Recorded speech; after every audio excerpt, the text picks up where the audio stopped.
하나님의 말씀은 디모데후서 4장 7절에서 8절 함께 봉독하겠습니다.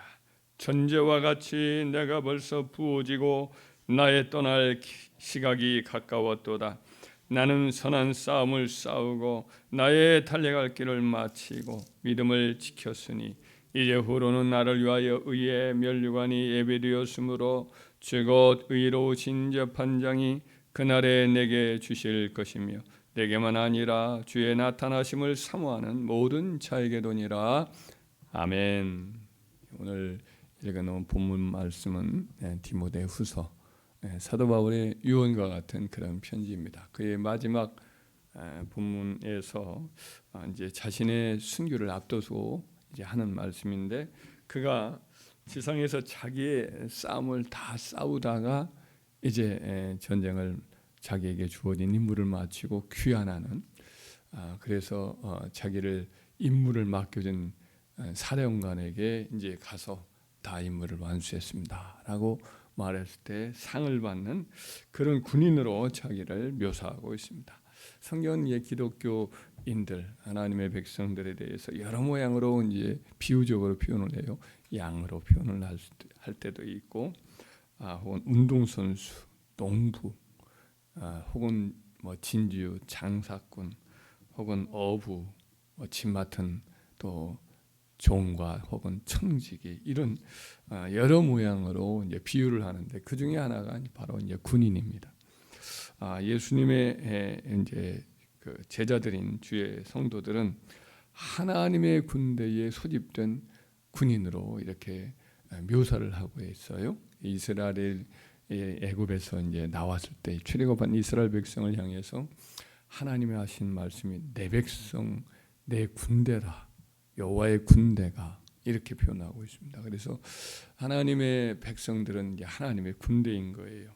그러나 뭐 칼창을 가지고 구약 시대와 같이 칼창을 가지고 싸우는 군대가 아니요, 하나님의 백성들은 성령 안에서 기도와 말씀으로 무장하여 싸우는 영적인 군대지요. 그러나 군인이 가지고 있는 덕목들은 여전히 이제 필요한 거지요. 이제 불굴의 용기를 가지고 아무리 어려운 그런 맞상대와 싸울지라도 끝까지 목숨을 내놓고 싸우는 거지요. 그러니까 순종이 가장 중요한 거죠. 어디 임무를 맡겼을 때 그 임무를 목숨을 내놓고 순종해서 이루어가는 게 군인이고, 또 사기도 중요하죠. 군인들은 아무리 어려운 경우에도 사기를 잃지 말고 용기를 내어서 이와 같이 해서 결국 승리하는 길로 나가는 것이 군인의 미덕이지요. 그리고 이와 같은 미덕을 다 갖춘 하나님의 나라의 군대로서, 우리 한 군인으로서 사명을 잘 감당하는 저와 여러분 되어야 할 줄 믿습니다. 이와 같이 하나님의 군대로서 그리스도의 부르심 받은 그의 군인으로서 어떤 적과 싸워야 되느냐, 첫째로 마귀와의 싸움에서 우리는 끝까지 싸워 승리하는 군인입니다. 성경에서는 하나님의 군사들인 주의 성도들에게 악한 영과의 싸움에서 싸워서 승리해야 된다, 항상 그 악한 영들을 상대로 싸우는 군인으로서 우리들에게 명령을 많이 하고 있습니다. 에베소서 6장 10절에서 13절의 말씀에 보면 끝으로 너희가 주 안에서와 그의 힘의 능력으로 강건해지고 마귀의 관계를 능히 대적하기 위하여 하나님의 전신 갑주를 입으라. 옛날에 군인들이 다 이제 갑옷을 입듯이 하나님의 전신 갑주, 하나님의 그 능력으로 띠띠워라. 그러면서 우리의 씨름은, 우리의 투쟁은 혈과 육을 상대하는 것이 아니요 통치자들과 권세들과 이 어둠의 세상 주관자들과 하늘에 있는 악의 영들을 상대함이라. 여기서 통치자, 권세, 이제 어둠의 세상 주관자들, 하늘에 있는 악의 영들이라는 것은 마귀의 통치 구조를 말하는 거거든요. 그들의 계급 질서를 그렇게 성경적인 용어로 표현하는 거예요. 우리가 상대하는 것은 사람의 몸 혹은 어떤 조직, 인간의 조직이 아니라 영적인 그와 같은 세력인 마귀와 그의 이제 그 수종자들인 귀신들과의 그 조직과의 싸움이다. 이렇게 말씀을 하고 있습니다. 사도들이 다 이런 말씀을 합니다. 베드로도 근신하라 깨어라 너희 대적 마귀가 우는 사자와 같이 두루다니며 삼킬 자를 찾나니 너희는 믿음을 굳건하게 하여 그를 대적하라. 이는 세상에 있는 너희 형제들도 동일한 고난을 당하는 줄 압니다. 그 당시에 로마의 여러 공권력 또 유대 동족들 이와 같은 많은 이방인들 많은 이제 대적들이 있었습니다. 핍박이 있었습니다. 근데 그런 이 인간의 세력에 의한 핍박들이 많이 있었지만 사도들은 그 이면에 악한 영이 역사하고 있다라고 항상 인식을 하고 영적으로 기도하고 그렇게 영적으로 싸움을 싸웠거든요. 지금도 마찬가지임을 우리는 항상 기억해야 될 줄 믿습니다. 고린도 후서 4장 3절 4절에도 이르기를 만일 우리의 복음이 가리웠으면 망하는 자들에게 가리워진 것이라 그중에 이 세상의 신이 믿지 아니하는 자들의 마음을 혼미하게 하여 그리스도의 영광의 복음의 광채가 비치지 못하게 함이니 그리스도는 하나님의 형상이니라. 그러니까 믿지 않는 사람들의 마음속에는 악한 영들이 그렇게 씌워서 그런 거예요. 정상적인 사람인데 정상적인 인간적으로는 정상적인데 그 이면에 그 심령 속에 마귀가 역사해서 생각을 바꾸는 거예요. 생각을 다 이렇게 어둡게 만들고 여러 모양으로 이제 하나님의 교회에 대해서 대적하고 미워할 마음을 가지고 그렇게 교회에 대해서는 늘 못된 마음을 가지고 거부하는 그런 심령을 갖고 있는 거지요. 이것들이 하나의 조직화되어 있고 체계화되어 있고 견고한 진을 이루고 있어요.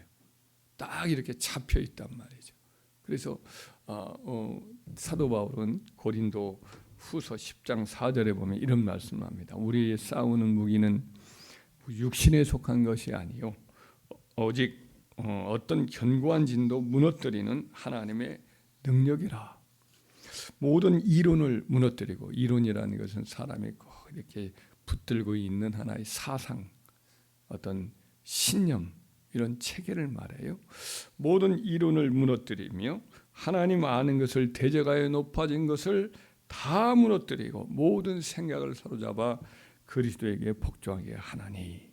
사도 바울의 그 사역이 하나님의 이제 백성들의 사역은 바로 이와 같은 하나님 앞에서 높아진 인간의 이론의 체계들, 그런 사상 체계들, 이런 것들과의 싸움이다. 이렇게 말을 하는데 그 싸움이 혈과 육에게 무장해서 싸우는 것이 아니고 하나님의 영으로 무장해서 싸우는 것이다 라는 것을 말하고 있습니다. 오늘날 현대 세계 속에 일어나는 여러 가지 사상 전쟁 혹은 이념 전쟁 또는 여러 가지 종교적인 종교 이론 혹은 진리의 전쟁이 다 바로 이와 같은 것에 연유되어 있습니다. 마귀는 처음부터 속이는 자였고 사람들을 속여서 거짓말로 하나님 없다 하는 이와 같은 마음으로 아담과 하와를 속이면서 시작을 하잖아요. 오늘날도 똑같아요. 오늘날도 사람들의 마음을 혼동시키고 대적하여서 견고하게 서서 계속 대적을 하는 이유가 이와 같은 이면에 악한 영의 역사가 있기 때문에 그렇습니다. 그래서 우리는 항상 깨어서 마귀와의 싸움에서 승리하기 위해서 영적으로 항상 무장하고 진리의 말씀으로 늘 무장해서 마귀와의 전쟁에서 승리하는 저와 여러분 되기를 주의 이름으로 축원합니다. 둘째는 이제 죄와의 싸움이 있다. 이렇게 말합니다. 히브리서 12장 4절에 너희가 죄와 싸우되 피 흘리기까지는 대항하지 아니하였다. 우리 주님이 죄와의 싸움에서 피 흘리기까지 싸우는 군인으로 모습을 표현을 하고 있으니 우리도 똑같다는 거예요. 죄는 끊임없이 하나님의 백성들을 무너뜨리려고 덤벼드는 그와 같은 강한 악한 적병과 같다. 이런 표현을 합니다. 가인이 이제 최초의 범죄를 범하잖아요. 아담과 하와 이래로 자기 동생 아벨을 쳐 죽이는 악을 행하는데 그런 못된 마음을 먹고 있었을 때에 하나님이 그에게 경고를 합니다. 죄가 이렇게 문에 엎드려져 있느니라. 죄가 너를 원하나 강력하게 너를 이렇게 사로잡으려고 너를 원하나 너는 그것을 죄를 다스릴지니라. 이런 권면의 말씀을 들었습니다. 마치 이제 사람이 이렇게 문 밖에 딱 기회를 엿보고 웅크리고 있는 이런 고양이과 동물과 같이, 사자나 표범과 같이 죄가 그렇게 묘사가 되어 있어요. 늘 우리의 마음에 조금만 방심하면 웅크리고 있다가 조금만 틈만 있으면 그 마음속으로 쑥 들어오려고 하는 그런 이제 짐승과 같으니, 그와 같은 것들과 맞서 싸우려고 항상 끼어 있고 마음을 잘 단속하고 죄가 들어오면 죄와의 끝까지 이렇게 저항을 해서 물리치도록, 그와 같은 모습으로 이와 같이 하나님의 백성들은 죄와의 싸움에 부름받았다, 이렇게 명령을 하고 있습니다. 욕심이 잉태한즉 죄를 낳고 죄가 장성한즉 사망을 낳는다, 이렇게 야고보 선생도 말씀을 하고 있습니다. 조그만 욕심이라도 우리 마음에 들어오면 그걸 내버려두면 죄가 점점 커가지고 욕심이 점점 커가지고 죄를 이렇게 만들고, 죄가 내버려두면 결국에는 사망에 이르게 되는 그와 같은 일이 있으므로 우리는 죄와의 싸움에서 항상 게을리 말고, 아무리 사소한 죄라고 해도 영적으로 싸워서 끝내 물리치는 이와 같은 죄와의 싸움의 승리자가 되어야 할 줄 믿습니다. 셋째로는 복음 전파를 위해서 우리는 계속해서 싸우는 군인의 또 싸움을 싸워야 합니다. 디모데후서 2장 1절에서 4절에 보면, 내 아들아, 그러므로 너는 그리스도 예수 안에 있는 은혜 가운데 강하고, 그리고 내가 많은 증인 앞에서 내게 들은 말을 충성된 사람들에게 부탁하라, 복음을 부탁하라는 거죠. 그들이 또 다른 사람들을 가르칠 수 있으리라. 너는 그리스도 예수의 좋은 병사로 나와 함께 고난을 받으라.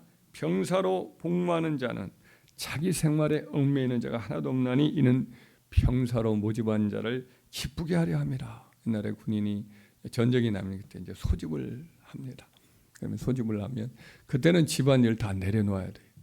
그러니까 농사철인데 이와 같이 지금 뭐 하나 하고 항상 그 걱정만 하고 집안일만 염려하고 양은 두 가지나 이런 생각만 하고 있으면 전쟁을 할 수 없는 것과 마찬가지로 이제 생활에 얽매이지 말아라, 이런 말을 하면서 이 하나님의 이 종이었던 디모데에게 사도 바울이 이와 같이 또는 이제 복음 전파를 위해서 이 일에 전력을 기울여라, 이런 말씀을 하고 있습니다. 오늘 읽었던 본문의 말씀의 4장 1절로부터 나오는 말씀도 똑같습니다. 사도 바울이 이와 같이 복음 전파를 위한 군인으로서의 사명을 다하다가 마지막 선한 싸움을 다 마치고 완수를 하고 자기를 부르신 사령관이신 주님 앞에 가서 훈장을 받고 상을 받는 이런 모습으로 자기를 비유하고 있지 않습니까? 이처럼 우리도 마찬가지로 이 땅에 이제 구원받은 자로서 복음을 우리에게 또 맡겨주셨어요. 오늘 본문의 말씀에 아까 금방 읽었던 디모데후서 2장 1절로부터 4절 말씀에 보면 4세대가 나와요. 사도 바울이 1세대고 디모데가 2세대고 그가 또 다른 사람에게 복음을 이렇게 부탁하라고 그랬어요. 그러면 그 사람이 또 충성된 또 다른 사람에게 또 이렇게 전달을 하도록 이렇게 말씀합니다. 그러니까 복음이 벌써 우리 주님으로부터 사도 바울에게, 바울이 또 디모데에게, 디모데가 또 다른 사람 가르치면 그가 다른 사람을 또 이렇게 가르치도록 4세대가 이렇게 내려가는 모습을 보게 되죠. 그래서 우리도 오늘날 동일합니다. 우리가 우리 자녀들에게 복음을 맡기고 또 우리 이웃이나 친구분들에게 복음을 이렇게 전도해서 들어오면 그들이 또 충성된 진실한 또 다른 군인을 또 만들어서 그들이 또 복음을 또 다른 사람에게 전하면 이렇게 이어져 가는 거거든요.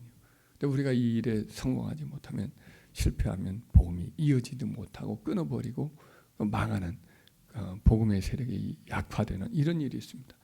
지금 저 중동 지역도 그렇고 아프리카 북부 지역도 마찬가지고 그런 일들이 있습니다. 그래서 여러분들이 이 점에서 최선을 다해서 우리 자녀들 복음을 이어가게 하고 우리 자녀들 역시 또 성령의 사람, 기도의 사람으로 영적인 군인으로서 우리가 기르지 않으면 그 다음 세대를 이어갈 수가 없습니다.